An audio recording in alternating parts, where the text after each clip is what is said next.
Alors, après avoir parlé de la grille de ligne de base, on va parler un peu du nettoyage du texte. On avait déjà nettoyé le texte, mais on va le faire encore plus ici. C'est quelque chose que j'avais réservé pour plus tard. Regardez ce que j'ai ici comme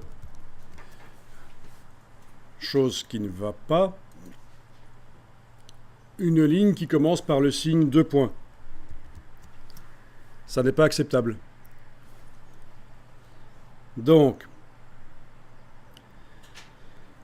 pour éviter ça,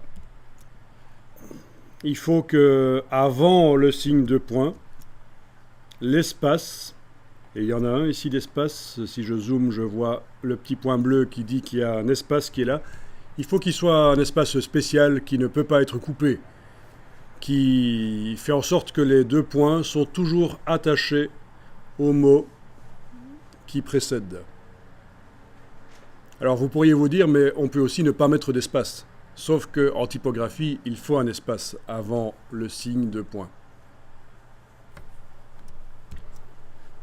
Alors, je vais vous demander de regarder votre page. Est-ce que vous avez 2 points qui commencent une ligne? Il y a peu de chances que ça arrive chez vous, que ce soit le cas. Vous allez donc créer le problème en fait. Comme ça, vous allez pouvoir voir comment on le règle dans tout le document d'un coup. Comment faire en sorte qu'on n'ait jamais 2 points qui commencent une ligne. Encore une fois, ça a l'air d'être un détail, mais il faut faire attention à ce genre de détails. C'est de la typographie, c'est quand même précis. Donc vous prenez l'outil de texte, vous allez mettre 2 points après un espace quelque part dans une ligne. Donc on a un espace et on a les 2 points. Et vous allez taper avant les 2 points sur cette ligne, vous allez taper du texte. Alors, peu importe si ça veut dire quelque chose. L'idée, c'est qu'à un certain moment, vous avez les 2 points qui sont passés à la ligne suivante. Vous avez réussi à créer le problème? Oui. Bon. Donc le problème vient du fait que l'espace qui est là avant les 2 points n'est pas un espace insécable, c'est-à-dire un espace qui ne peut pas être coupé. Là, il est coupé, d'une ligne à l'autre, il est coupé. On règle le problème rapidement dans tout le document. Menu édition, rechercher, remplacer. On recherche dans quoi? Dans tout le document. Document.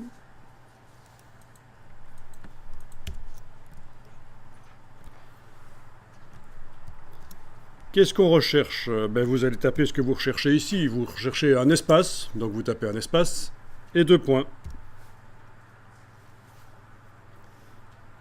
Et vous le remplacez par quoi? Par un espace spécial, et pour ça on va aller dans le gizmo ici, chercher l'espace spécial. Espace insécable. Voilà la balise de l'espace insécable. Vous tapez. Donc vous tapez les 2 points. Voilà. Espace 2 points remplacé par espace insécable 2 points. Dans tout le document, vous cliquez sur tout remplacer. Il en a trouvé 34. Donc dans le document, le texte que j'avais été chercher sur Wikipédia l'autre jour, dans tout le texte, il y a 34 fois le signe 2 points qui était précédé d'un espace normal. Et maintenant, il n'y a plus de problème nulle part. On avait tout à l'heure un problème ici, si vous vous souvenez. Les 2 points ici étaient en début de ligne, et bien maintenant ils ne peuvent plus l'être parce qu'ils sont toujours attachés au mot qui précède. Bon, parfois le mot est coupé, comme c'est le cas ici. Et ça, c'est la balise, c'est comme ça qu'apparaît un espace non coupable, qui ne peut pas être coupé, insécable. Alors il y a un petit problème ici, vu que la largeur de la colonne est assez réduite. On sent un peu, dans mon cas ici, que les espacements entre les lettres ont dû être agrandis pour que les 2 points ne soient pas en début de ligne. Mais c'est moins grave que d'avoir 2 points en début de ligne. Vous le voyez là que on sent que InDesign a dû tirer sur le texte là. Et par contre, la deuxième ligne, ça s'est un peu serré. Bon, ben c'est comme ça. Ce sont des limites qu'on avait fixées dans les réglages de justification quand on a créé le style de paragraphe. C'est encore modifiable s'il fallait. Mais je ne pense pas que ce soit trop choquant. Il n'y a rien à faire. La justification, voilà, il faut bien qu'il fasse ça. Qu'il étire les... ou qu'il rétrécisse l'espacement entre les lettres et les mots. Alors, si le texte avait été mal tapé et qu'à certains endroits il y avait des signes de points sans espace avant, ben évidemment, eux, ils n'ont pas été modifiés par le rechercher remplacer qu'on a fait. Donc, un truc intéressant à faire pour vraiment être certain, surtout si c'est du texte qui a été tapé par quelqu'un, dans le rechercher remplacer, vous allez faire... c'est pas évident à comprendre ce qui va être fait ici. Vous allez faire une recherche sur un simple 2 points que vous allez remplacer par un sécable 2 points. Donc il n'y a pas d'espace ici avant.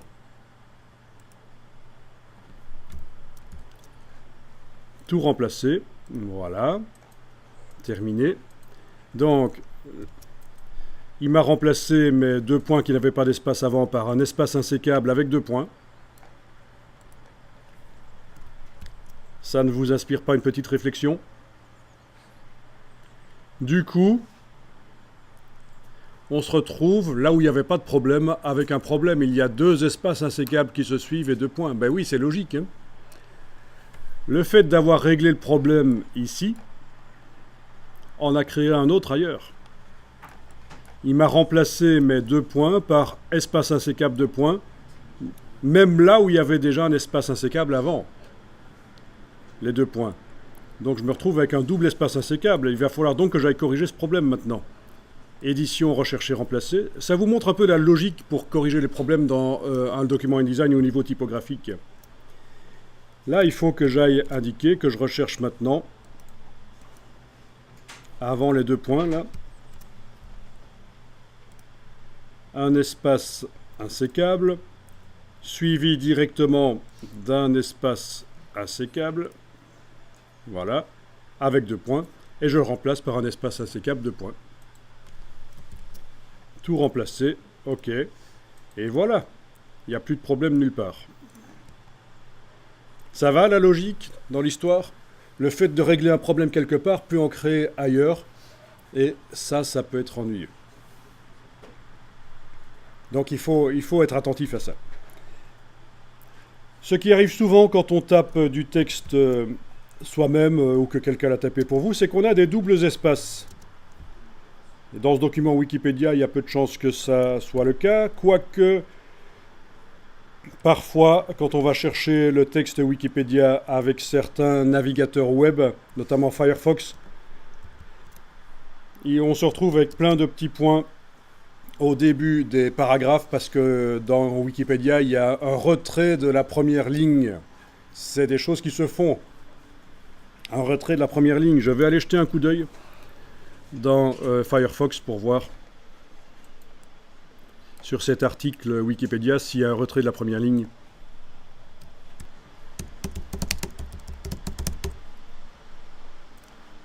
Voilà l'article sur les arbres. Non, dans ce cas-ci, il n'y a pas de retrait de la première ligne. Donc ça va. Dans la version anglaise, non plus, on dirait. Je sais que parfois ça le fait. Et donc vous allez vous retrouver avec plein de petits points comme ça. Bon,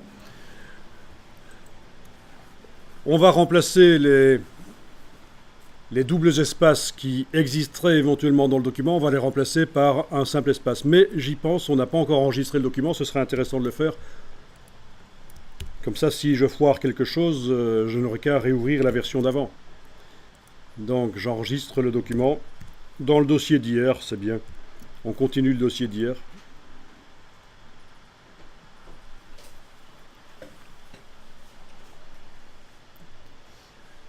Ok, je viens d'enregistrer le document et je fais la recherche des doubles espaces maintenant.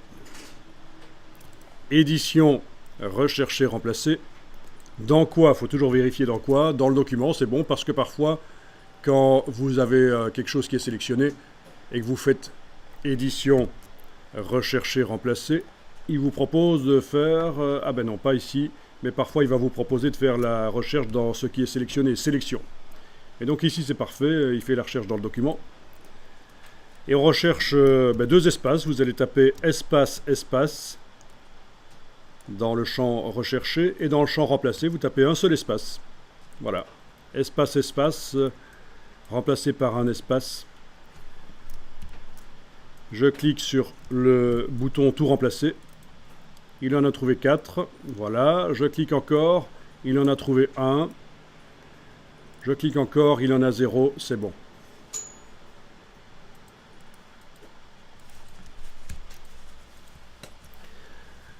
Si vous aviez des espaces au début du paragraphe, il vous en reste un. Ah ah, c'est ennuyeux, il va falloir manuellement aller enlever ces espaces au début de chaque paragraphe, mais non. Vous l'avez sans doute pas chez vous, mais je vous montre. Comme ça, vous voyez un peu la logique aussi du rechercher remplacer et de la correction typographique dans un document. Édition, rechercher, remplacer. Si je recherche, qu'est-ce que je recherche en fait? Mais je recherche un espace qui est directement précédé d'une balise de fin de paragraphe. Et je le remplace par une balise de fin de paragraphe. Ah oui, il faut réfléchir, c'est pas évident. Donc, ici, je recherche fin de paragraphe, suivi d'un espace que je remplace par fin de paragraphe, tout simplement. Donc, il y a un espace là. Et là, il n'y en a pas. Donc, c'est logique, hein. Il faut résoudre ce genre de problème en regardant ce qui se trouve juste avant dans le texte. Je clique sur tout remplacer. OK, voilà. Dans tout le document, si j'avais un espace qui commençait un paragraphe, j'ai réussi à l'enlever grâce à cette recherche. Sauf le premier paragraphe du document, bien entendu, puisqu'avant lui, il n'a pas de balise de fin de paragraphe. Voyez la logique. Donc, il ne faut pas manuellement commencer à corriger le texte pendant des heures. Il faut utiliser le rechercher remplacer. C'est vrai que c'est un peu ennuyeux, il faut le programmer, mais au moins, voilà. Alors, c'est enregistrable, toutes ces recherches. Par exemple, voyons un peu si dans les requêtes personnalisées ici, dans la boîte rechercher remplacer, est-ce que vous avez déjà des choses? Plusieurs espaces par une seule, oui. Donc, vous pouvez, en fait... est-ce qu'il y a la recherche d'un espace de points et le remplacer par un espace insécable de points? On dirait pas, hein? Eh bien, on va le mettre, comme ça on ne devra pas le retaper à chaque fois. Si vous tapez espace de points et que vous remplacez par espace insécable de points, vous allez pouvoir... Bon, c'est quelque chose qu'on a déjà fait sur le document, donc normalement, si on fait tout remplacer, il nous met 0. Oui, il nous met 0. Le problème est déjà réglé, mais ici, pour la fois suivante que je vais utiliser ce rechercher remplacer, je vais l'enregistrer avec l'icône ici. Donc en 2018, vous ne savez sans doute pas ce que c'est ceci. Ça ressemble à un distributeur de Coca-Cola. Non, je me moque un peu de vous. Vous savez quand même que c'est une disquette, même si c'est un truc qu'on n'utilise plus depuis plus de 15 ans. Voilà. Et vous seriez étonné parfois. Les tout jeunes, parfois, ils ne connaissent pas les objets qu'on connaît pourtant. Donc, j'ai cliqué sur l'icône de la disquette et ça va être espace 2 points par espace insécable 2 points. Bon, j'espère que dans la requête ici, oui, tout apparaît en entier, c'est parfait. Donc voilà, vous avez différentes requêtes qui existent déjà dans InDesign.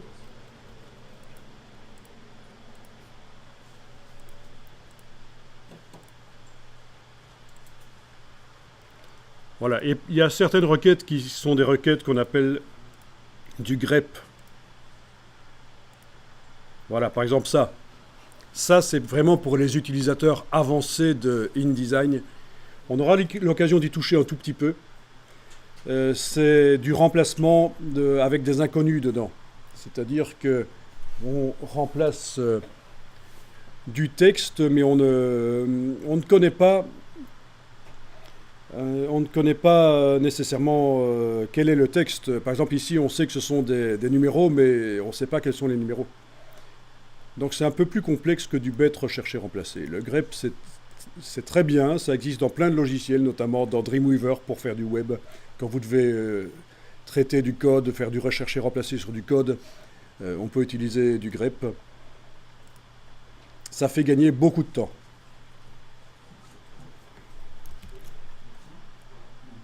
Bon, ici je clique sur terminer. Donc le grep, dites-vous que si un jour vous voulez aller plus loin dans InDesign, c'est une des choses qui fait la différence avec l'utilisateur basique de InDesign. Le grep.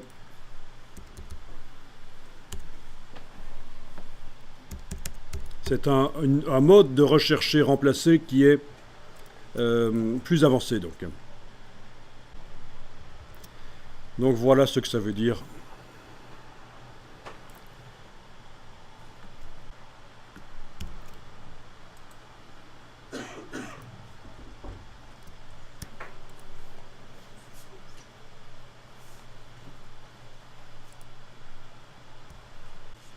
Mais ça peut aussi venir de là. Il y a une discussion sur ce que ça veut dire réellement en fait. Hein. Grip on grep. Pourquoi je vous le montre? C'est parce que c'est le document que j'ai trouvé sur le grep qui est le meilleur. Parmi tous ceux qui sont sur le web, pour moi, c'est le meilleur document qui explique le grep.